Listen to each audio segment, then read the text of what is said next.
Hey, heads up to this 5-minute quickie. It's all about what does it feel like when you see the red pen crashing through your work?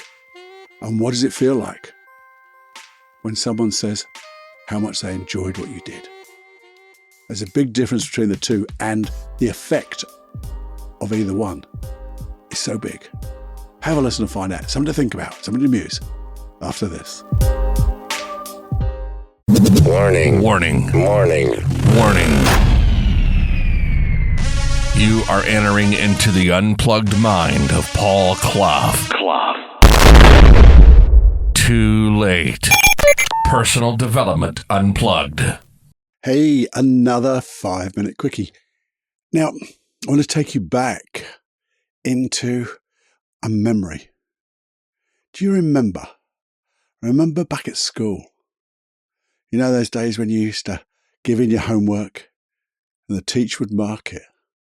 And you remember feeling that dread to see what was coming back, because you knew that bloody red pen was going to come onto those pages, and there was going to be crossings out in that pen. It's going to be underlined, crosses, other words, and it was just a mishmash of red criticism. And how did that make you feel? I mean, it used to make me feel absolutely terrible, filled with dread. And when I got it, I didn't think to myself, do you know what? I can do better. I can use this. This is great feedback. I can use this to get better. No, it crumpled me most of the time. I didn't like to look at the bottom of the score or the bottom of the page to get the score, because I just knew what it was going to be. And that just meant every other time I was going to put some homework back in, I never felt confident. Confidence would have been like stripped away. Do you remember that feeling? And you'd think about it. And you see it again. You actually see it in your mind's eye before you got it the next time. You were waiting just for that blooming bit of pain. And yes, I know it was supposed to teach you something. But as you get there, did it really teach you anything at all? I wonder. Because I don't think it did. You see, that's not the way to enthuse people, to motivate people, is it? Getting a red pen out. And even if you see it nowadays and you see a red pen, it takes you back there, doesn't it? You regress straight there. But I also remember my middle son going to his primary school, and his primary school teacher would encourage him to do things. He would just compliment him, tell him he could achieve things. Said you can ask.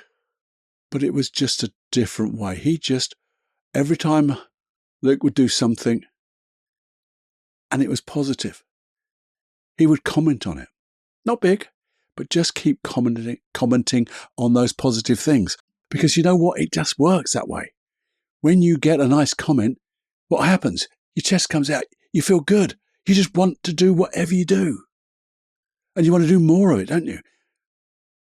And it really is a way to motivate somebody, I think. I saw Luke go from not being very confident at school to and he's only 4-ish, coming out a confident little 5-year-old, because he'd been motivated just by encouragement. No red pens. Very difficult to encourage with a red pen. Now, I don't know about you. What do you prefer? What do you think works best? How do you think you would get on if you gave compliments to people around you?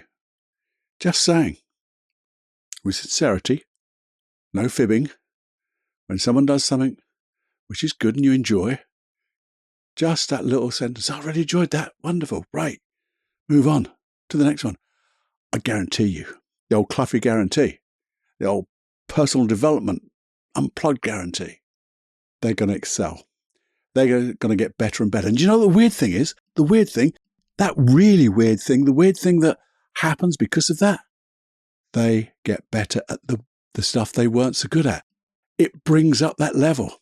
So the things they weren't quite so strong at get stronger. It pulls it up. So you don't have to say anything about it. It just does it. And that's a wonderful way to work and motivate people.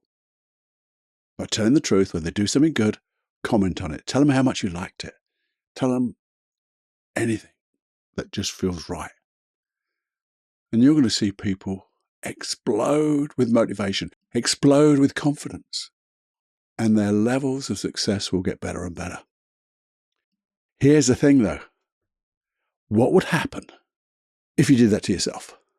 Oh, if you did that to yourself, instead of berating yourself when you do something actually cockeyed or whatever, but you notice you do something good, what happens? I'll tell you what bloody happens. You get better. You get better so much quicker because you know the things you do wrong. You don't have to tell yourself that. But when you point out to yourself the things that you do well and how good it feels, your unconscious mind will bring up the rest with you because that's what it does. Have a little muse about that, because that's what the 5-minute Quickie is all about. Musing, thinking, considering, and noticing where you could do this in your life, whether with your children, if you have children, your family, your friends, your work colleagues, and yourself. Notice how that happens. Notice what happens. And then come back to me. You can always email me, feedback@personaldevelopmentunplugged.com. I'd love your feedback on that. Notice what happens. How can we improve on that? Maybe we'll do a longer podcast on it. How we can really get people motivated because you can't motivate anybody, by the way, but how to help people motivate themselves. That's the real thing. So until next time, my friend, please do share this so everyone else gets to get so motivated and confident and competent. That would be great if you could do that. Just share it away and listen to the longer podcast. But until the next time, I want to hear from those emails, see those share buttons going, and fly with confidence, because it's time to fly. I'll see you next time, my friend. Bye now.